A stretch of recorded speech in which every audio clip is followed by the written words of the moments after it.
Ya,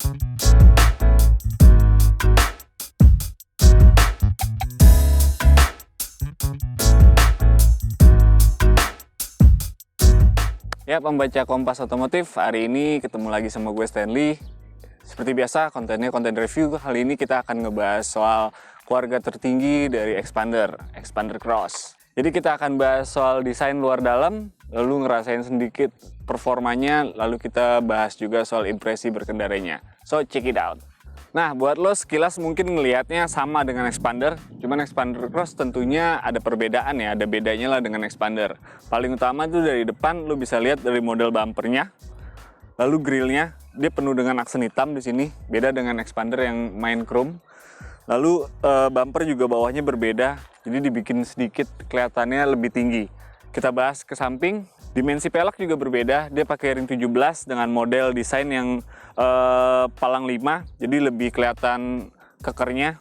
Ada fender juga, karena dia pengen menunjukkan kalau mobil ini kastanya berbeda dengan Xpander. Nah, dari bagian sampingnya kalau lihat sedikit sama dengan Xpander, memang ada guratan tebal yang memanjang sampai pintu belakang, sampai bagasi belakang malah. Lalu ada molding juga di bawah, seperti side skirt, jadi untuk pelindung. Dan di atas ada roof rail sudah disediakan, jadi kalau lo pengen ajak dia bertualang tinggal tambahin roof box-nya aja.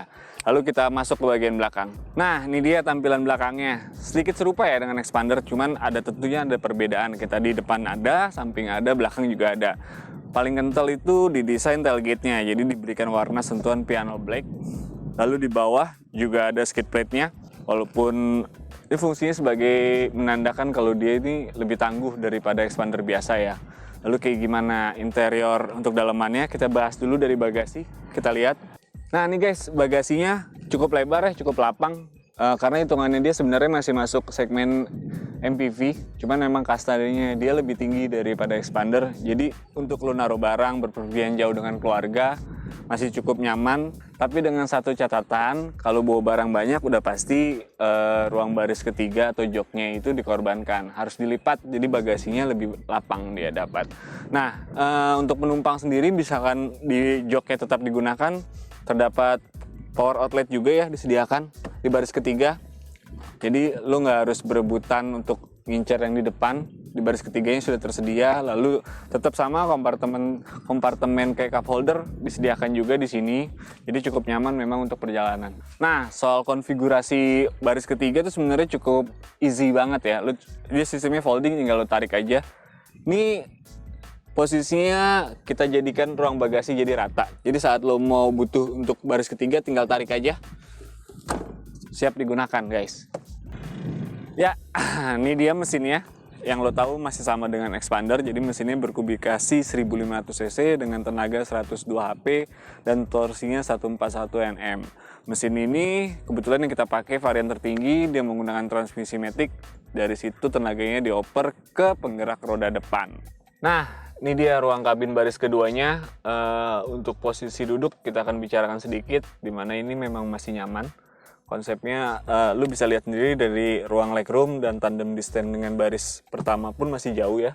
Ruang kepala atau headroom pun masih lapang. Jadi untuk penumpang dewasa seukuran gua 170 something lebih lah, masih cukup nyaman. Dan ini gue pastiin enak juga sih buat perjalanan jauh.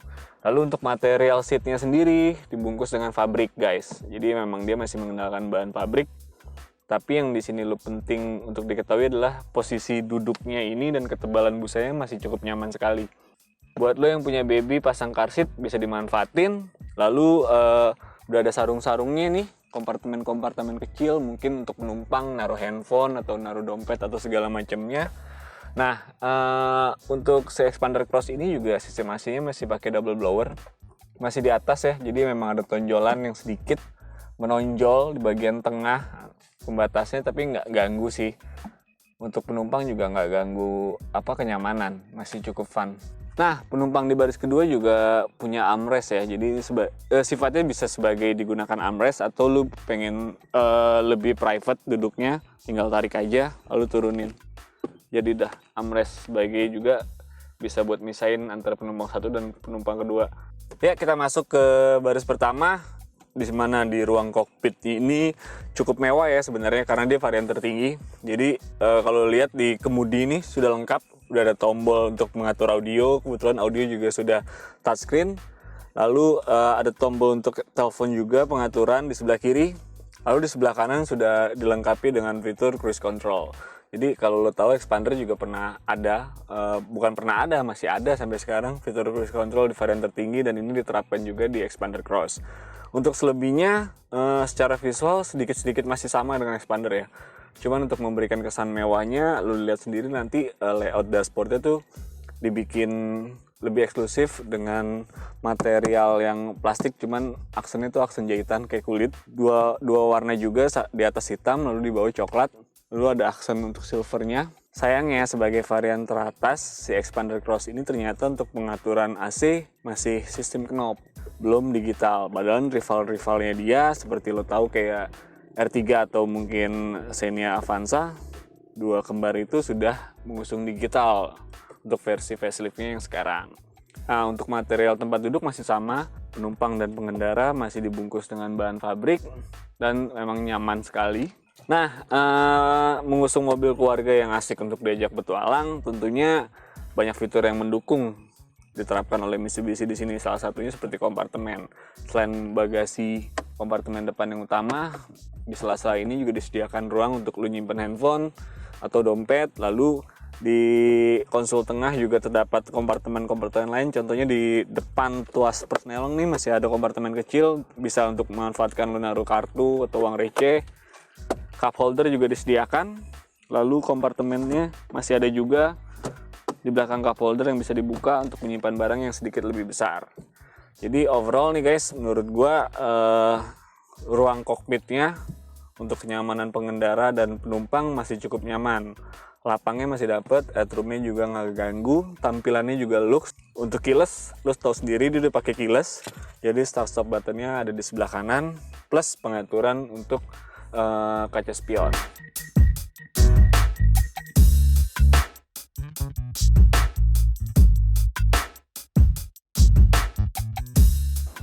Nah guys, tadi kita udah nyobain sedikit Xpander Cross, coba keliling dan berkendara. Jadi ada beberapa poin yang gue pengen sampein, terutama masalah impresi berkendara ya. So far sih sebenarnya masalah posisi atau driving pleasure-nya nggak beda jauh dengan Xpander, terutama soal posisi ya. Tapi secara performa, feeling gue atau apa yang gue rasain di Xpander Cross ini, jujur dia lebih responsif karena mungkin juga penggerak depan. Lalu satu lagi yang jadi poin penting adalah masalah suspensi. Suspensinya dia tuh sudah di setting ulang, jadi untuk menyesuaikan agar body roll-nya tuh rendah atau tidak banyak. Jadi sehingga tadi kalau gue sempat rasain saat kita bermanuver di belokan, itu kecepatan tinggi sama sekali kecil sekali gejala limbung. Terasa cuman kecil sekali. Jadi poin besar gue adalah di sini adalah di suspensinya dia yang memang udah bagus banget. Alasannya why? Jadi ini gue bacain sedikit dari informasi yang gue dapat. Jadi Mitsubishi memang udah mendandani ulang ya. Konfigurasi suspensinya tetap sama menggunakan MacPherson strut di depan dan torsion beam di roda belakang. Namun ada kelebihan di sini di mana Mitsubishi menambahkan damper atau pegas dan posisi center angle-nya diatur ulang agar mengurangi gejala body roll tadi guys. Jadi pantesan aja saat kita bermanuver tadi, walaupun dengan kecepatan yang lumayan tinggi, memang gejala limbungnya minim sekali. Plus ditambah dengan pelek yang lebih besar, 17, dimana si Xpander sendiri masih pakai 16. Itu udah mendukung banget lah sisinya. Nah, satu lagi yang bikin gue sedikit terkejut saat jajal Xpander ini, kebetulan kita sempat keluar kota ya, daerah-daerah Jawa Barat lah. Jadi total jarak tempuh kita tuh tadi dari Jakarta sekitar 150-an kilometer. Tapi yang jelas masalah soal konsumsi bahan bakarnya cukup mengejutkan. Ternyata dengan berkendara normal dalam arti kadang santai, kadang agresif, karena nyalip-nyalip kendaraan juga yang lain, rata-rata kita dapat di antara range 19 bahkan sampai 21 km per liter. Jadi ini wow banget, dan kebetulan untuk bobot kendaraan, isi penumpang gue cuma berdua, bawa barang, tas segala macam, jadi normal, bener-bener normal, nggak ada settingan harus matiin AC atau segala macam. Ya guys, jadi kesimpulan buat gue, dari setelah beberapa hari nguji si Xpander Cross ini, jadi emang ini tampilannya dibikin SUV tapi kenyamanannya masih dibikin seperti MPV. Secara rival, lo tahu sendiri pasti dia akan ketemu dengan siapa, mungkin satu brand lagi Jepang yang baru belum lama ini keluar, XL7. Cuma nanti kita akan ngulik sedikit juga untuk komparasi langsungnya antara Xpander dan XL7. Jadi kesimpulan buat gua selama beberapa hari pakai Xpander Cross ini, nyamannya dia masih dapat, lu masih enak buat bawa dia untuk jalan jauh bersama teman atau keluarga karena dia 7-seater juga konsepnya. Lalu yang jelas masalah ketangguhan, handling dan segala macem, kayak tadi gue bilang dia mengadopsi DNA dari SUV. Ya, jadi dua kombinasi itu mungkin memberikan nilai plus buat Xpander Cross. Nah, buat lo yang tertarik nih buat meminang si Xpander Cross ini, dimulai dari 272-700 itu untuk varian manual, 292-700. Memang kalau kita bandingkan dengan kompetitornya di segmen MPV ataupun di segmen SUV murah, dia yang paling mahal. Tapi guys, yang perlu tahu, dia punya banyak kelebihan, salah satunya cruise control. Jadi Mitsubishi sudah menyematkan fitur cruise control yang mana ini berfungsi banget ketika lo berpergian jarak jauh ya. Mungkin kalau dalam kota itu akan kurang efisien untuk dipakai, mungkin jarang bahkan. Tapi untuk di luar kota oke lah. So, begitu guys. Kesimpulan dari gua, thank you buat waktunya. Tetap like and subscribe Kompas Otomotif. Dadah!